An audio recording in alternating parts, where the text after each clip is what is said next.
क्या मुस्लिम गली में यादव दुकान लगाएगा तो भीड़ जान लेने पर आमादा हो जाएगी। क्या मुस्लिम गली में यादव की दुकान खुलेगी तो भाईजान ईंट पत्थर चलाएंगे। बरेली में ऐसा ही आरोप लगा है। पंचम यादव पर एक साथ 20-25 लोग आ पड़े। मोइन अली, आफताब और आरिफ ने पत्थर से हमला बोल दिया। अगर पास में बीजेपी नेता का घर ना होता, अगर पंचम यादव उस महाराज के घर में ना घुसता तो फिर शायद बच ना पाता। ये जो भागते हुए घर में घुस रहा है ये पंचम यादव है, और ये जो पंचम का पीछा कर रहे हैं ये मोइन, आफताब, अली और आरिफ के साथ भाईजान की भीड़ है जो पंचम यादव की जान लेने पर आमादा है।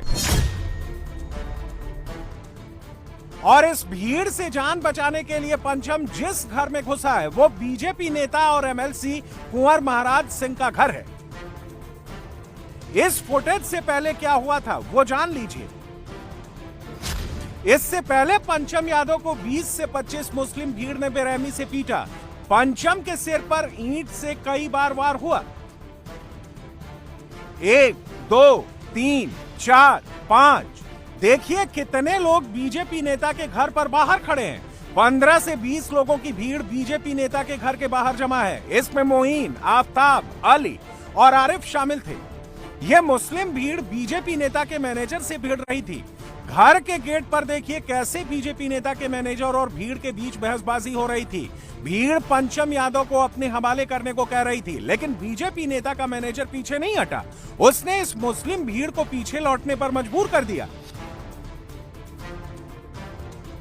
इस भीड़ के हाथ अगर पंचम लग जाता तो इसका अंजाम क्या होता ये बताने की जरूरत नहीं है।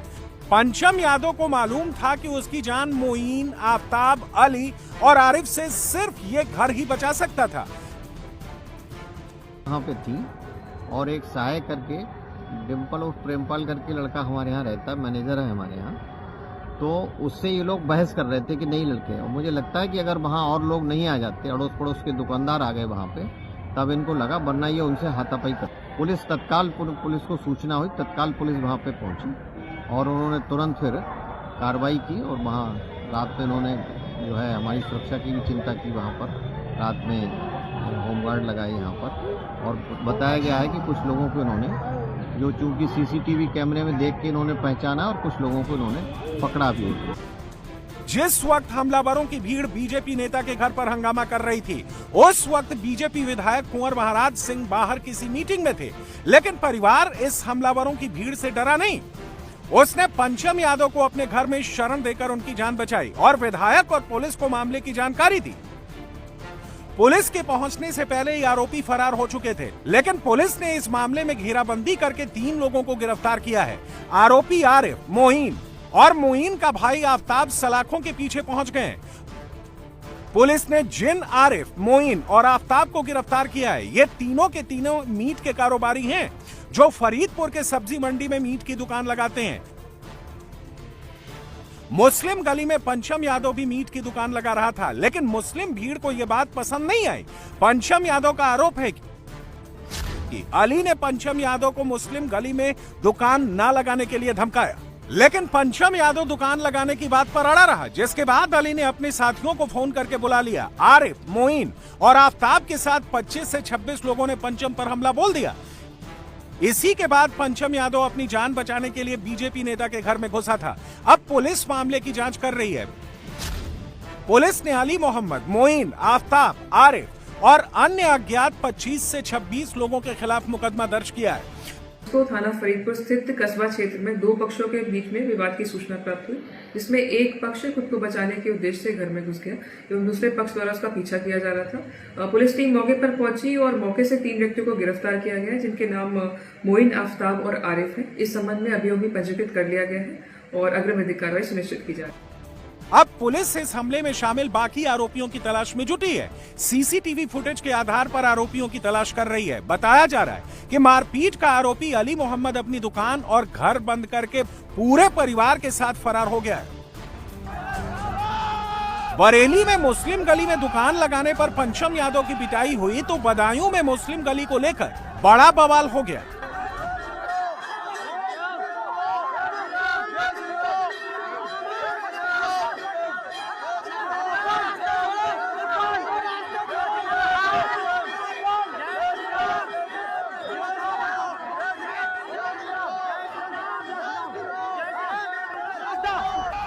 एक तरफ पुलिस है, दूसरी तरफ बदायूं के हिंदू मोहल्ले के लोग हैं। बदायूं के कासिमाबाद में प्रभात फेरी के रूट को पुलिस ने विवादित रास्ता बताते हुए रोक दिया, जबकि गांव वालों का दावा है कि प्रभात फेरी पिछले 50 वर्षों से इसी रास्ते से निकलते हुए आ रही है।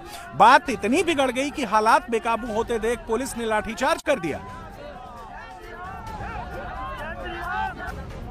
जिसके बाद भगदड़ मच गई। पुलिस के लाठीचार्ज से महिलाएं और युवक घायल हो गए। जागो तो एक बार हिंदू जागो तो जागो तो एक बार हिंदू जागो तो जागो तो एक बार हिंदू जागो तो भारत माँ के सपूत जागे, भारत माँ के सपूत जागे। बता दें कि कासिमाबाद में प्रभात फेरी के मार्ग को लेकर 15 जनवरी को भी विवाद हुआ था। मुस्लिम समुदाय ने प्रभात फेरी निकालने के रूट का विरोध किया था। इसी के बाद थाने में इसकी शिकायत भी दर्ज कराई गई थी, जिसके बाद सुबह से ही पुलिस अलर्ट मोड पर थी। कासिमाबाद में भाईजान ने मुस्लिम मोहल्ले से प्रभात फेरी निकालने का विरोध किया, जबकि ये प्रभात फेरी सालों से इसी रूट से निकल रही है। साल 2012 में मात्र 2 साल रास्ता खराब होने की वजह से इस रूट से प्रभात फेरी नहीं निकाली जा सकी थी, लेकिन इसके बाद मुस्लिम समुदाय लगातार ये मांग कर रहा था कि प्रभात फेरी को नए रूट से निकाला जाए, जबकि हिंदुओं का कहना था कि प्रभात फेरी पुराने रूट से ही निकलेगी। प्रशासन जैसे आ जाए ऐसे ही पहले आया था, तो जिस रास्ते हम निकलते थे ना उस रास्ते को हम थी, तो हमने कहा, मैंने कहा सर, मैंने कहा हम तो निकल जाएंगे, आप सब समझाओगे, आप सब समझाओगे, तो मैंने कहा आज बाहरों को निकाल लेते हैं। तो हमने कहा, मैंने कहा सर इधरों को निकलते हैं हम। तो प्रशासन ने ये कहा था जब ये रास्ता ठीक हो जाए 1 साल में 2 साल में तो इधरों को निकल लेना, अब जिधरों को निकलना चाहो उधरों को निकाल लो। तो हमने ऐसे करके लाए थे बार होते हुए, मैंने कहा बाहरों को निकाल लो, जब रास्ते ठीक हो जाए 1-2 साल में 2 साल में 4 साल में 6 साल में तब उधर को निकाल लेंगे। जब वो रास्ता अब ठीक हो गया तो हमने कहा, मैंने कहा अब इसी साल उस रास्ते को जैसे ये रास्ता है ऐसे करके इधर को लाठीचार्ज के बाद जब पुलिस को यह बात कंफर्म हुई कि प्रभात फेरी निर्धारित रूट से निकाली जा रही थी, तो फिर पुलिस ने उसी रूट से प्रभात फेरी को सुरक्षा में निकलवाया, लेकिन पुलिस के लाठीचार्ज पर लोग नाराज हैं।